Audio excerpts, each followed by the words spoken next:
How to score 100% marks in board examination.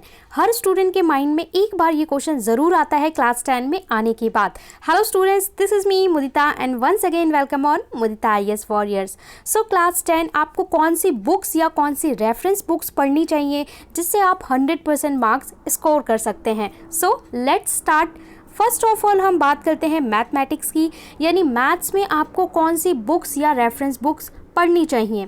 तो first of all guys, सबसे पहले आप समझ लो कि अगर आपको 70 to 80 के बीच मार्क्स चाहिए, ठीक है, 70 to 80% मार्क्स चाहिए, यानी 100 में से 70 से 80 मार्क्स चाहिए, तो आप लोग NCERT को बहुत अच्छे से कर लो। ठीक है, सबसे पहले तो बहुत कुछ जो है वो NCERT में छुपा होता है, पर बच्चे को लगता है कि NCERT में इतना ज़्यादा लोड नहीं है, NCERT को फटाफट से एक बार ख़त्म करते हैं और यहाँ वहाँ बुक्स में खो जाते हैं, RD शर्मा, RS अग्रवाल, ठीक है, और NCERT में जो इंपॉर्टेंट चीज़ है उसे मिस कर देते हैं। जब आप NCERT करते हैं, चाहे साइंस हो चाहे मैथ हो, उसका हर लाइन हर क्वेश्चन आपको करना चाहिए। अगर आप NCERT कर रहे हो तो उसके जितने एग्जाम्पल हैं, सॉल्व्ड एग्जाम्पल हैं, वो भी करने होते हैं आपको। जितने एक्सरसाइज के क्वेश्चन होते हैं वो भी करने होते हैं, ऑप्शनल एक्सरसाइज के जो क्वेश्चंस होते हैं वो भी करने होते हैं, तो आपको कुछ भी छोड़ना नहीं होता है। और मैथ्स में आपका एक इंट्रोडक्शन दिया होता है हर चैप्टर का, वो भी आपको रीड करना होता है, उसमें से 1 मार्क के क्वेश्चन बन जाते हैं।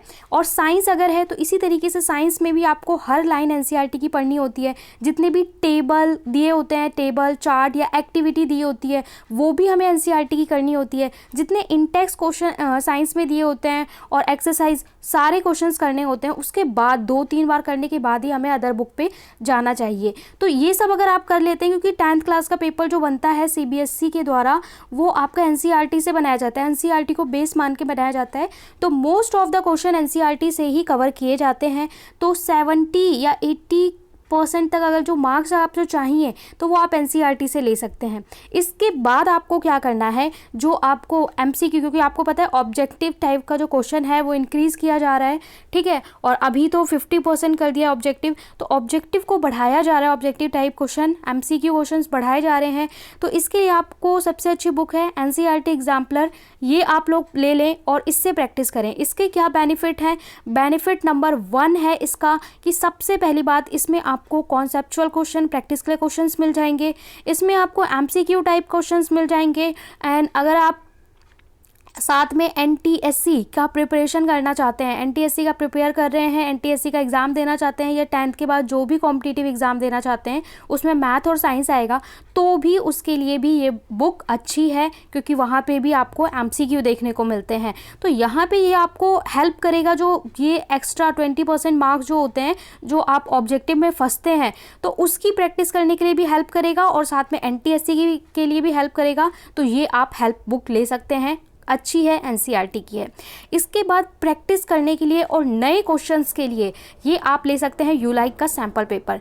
ULIKE का जो सैम्पल पेपर होता है, CBSE अपनी तरफ से रिलीज़ करता है, वो 3 सैम्पल पेपर, 2 सैम्पल पेपर वो तो करने होते हैं, बट उसके साथ आप लोग को स्टैंडर्ड सैम्पल पेपर करने हैं, तो आप ULIKE का सैम्पल पेपर खरीद सकते हैं। इसमें solved, at least solve 20 to 25 set होता है पूरा, जैसे एग्ज़ाम का पैटर्न होता है, अकॉर्डिंग टू एग्ज़ाम पैटर्न पूरा आपके सॉल्व्ड पेपर होते हैं, अनसॉल्व्ड पेपर होते हैं, और प्रीवियस ईयर के पेपर भी होते हैं जो सॉल्व्ड होते हैं। तो आपको प्रीवियस ईयर क्वेश्चन पेपर्स तो करने ही होते हैं, PYQ तो करना ही है। तो अगर आप ULIKE ले लेते हैं तो आपको ऑलरेडी वहाँ पे प्रीवियस ईयर क्वेश्चंस भी सॉल्व्ड मिल जाते हैं, तो ये बहुत अच्छा पॉइंट होता है। अगर आप प्रीवियस ईयर कर लेते हैं, आपको पता चल जाता है हाँ इस टाइप के क्वेश्चन आते हैं। कुछ टाइप के क्वेश्चन कुछ चैप्टर से फिक्स होते हैं, वैल्यू या थोड़ा सा वैरायटी चेंज होता है, वैसे ही आता है। तो ये चीज़ करके आप लोग मैथ्स में 100%, यहाँ से तो आप 70 to 75% स्कोर कर ही लेंगे। आप इसको कर लेते हैं या ULIKE ले लेते हैं प्रैक्टिस के लिए, तो आप लोग 100% मैथ्स में स्कोर कर सकते हैं। Let have a look. ये है आपकी मैथ्स की NCERT की बेसिक बुक, जो मैथमेटिक के लिए बच्चे करते हैं, तो ये आपकी दोनों मीडियम में अवेलेबल होती है। ये है मैथमेटिक की एग्जाम्पलर, इसको आप लोग ले सकते हैं क्लास 10 के लिए, अच्छी है प्रैक्टिस के लिए, ठीक है, तो आप इसको ज़रूर कंसीडर करें। इसके बाद हम बात करते हैं साइंस की। तो साइंस में भी अगेन वही मैं बोलूँ कि आपको अगर इस 80% मार्क्स चाहिए ना, तो 80% तो आपको NCERT से ही मिल जाएगा। NCERT का पूरा आपको एक एक लाइन पढ़नी है। हम एनसीईआरटी को स्किप कर देते हैं, इन टेक्स्ट क्वेश्चन होते हैं, टेबल्स, चार्ट, वो सब स्किप कर देते हैं, वो नहीं करना है। जितनी भी एक्टिविटी होती हैं वो सारी एक्टिविटी, क्योंकि एक्टिविटी बेस्ड क्वेश्चन आते हैं, तो एनसीईआरटी को आपको बहुत अच्छे से थ्रूली 2 बार करना है। इसके बाद इसमें भी NCERT exemplar for more practice, क्योंकि जो क्वेश्चन होता है ना, पेपर जो बनाया जाता है उसमें ऐसे बनाया जाता है कि 60 to 70% जो होता है ना वो एवरेज होता है। इसके अलावा आपका पेपर जो होता है वो 10 to 15% पेपर जो होता है वो टफ बनाया जाता है, और इधर 10 to 15% पेपर बहुत ईजी होता है। तो मतलब पेपर में 20% ऐसा होता है जो बहुत ईजी होता है, 20% या 15% कह सकते हैं जो काफ़ी टफ होता है, और बाकी जो होता है वो एवरेज होता है। तो एवरेज वाला तो सब कर लेंगे, ईजी वाला कर लेंगे। वो जो 15 से 20% टफ वाला पोर्शन है उसके लिए आपको क्या करना है, तो देखिए आप एनसीईआरटी ले सकते हैं, एनसीईआरटी एग्जाम्पलर ले सकते हैं, ठीक है, इसके लिए भी, क्योंकि मोर एमसीक्यू, सो मोर एमसीक्यू प्रैक्टिस के लिए साथ में ये भी आपको ओलंपियाड या एनटीएससी में हेल्प करेगा।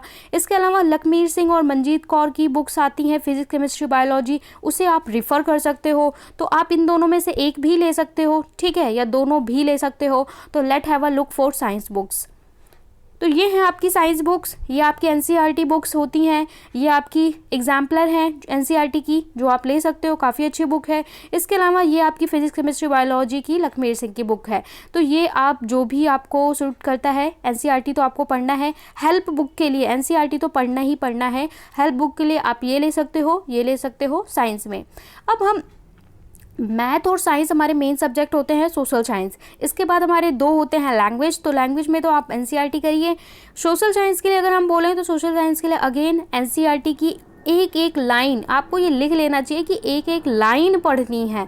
आप सिलेबस को देखिए और एक एक लाइन को पढ़िए, क्योंकि आपको एक एक लाइन, सोशल स्टडी में तो आपको बुक से ही क्वेश्चन मिल जाते हैं सीधा सीधा, ठीक है, तो आपको एनसीईआरटी का पढ़ना है अच्छे से। इसके लिए आप exam idea as a reference book ले सकते हैं। सोशल स्टडी की एग्ज़ाम आइडिया आती है, तो एग्ज़ाम आइडिया आप रेफरेंस बुक ले सकते हो, या फिर आती है all in one social studies, वो ले सकते हो, जो भी बेटर हो। तो एग्ज़ाम आइडिया प्रेफर कर सकते हैं, ये आगे क्लासेस में भी चलती है। और प्रीवियस ईयर क्वेश्चन पेपर तो मस्ट है। प्रीवियस ईयर क्वेश्चन पेपर जब आप सोशल स्टडी की लगाओगे तो आपको पता चल जाएगा कि इसके क्वेश्चन डायरेक्ट लाइक ज्योग्राफी का होगा, डायरेक्ट क्वेश्चन बुक से दे दिया जाता है, जो एक्सरसाइज के क्वेश्चन होते हैं और बुक के क्वेश्चन होते हैं। तो इसके आप प्रीवियस ईयर क्वेश्चन अच्छे से करें, और इसके बाद आप रेफरेंस के लिए एक बुक ले सकते हैं। तो ये था हमारा मेन सब्जेक्ट का बुक रेफरेंस। आई होप सबको क्लियर हो गया होगा, और अब आप कंप्लीटली 100% मार्क्स स्कोर कर सकते हैं। Don't forget to like, share, subscribe, follow on Khabri and join Telegram channel.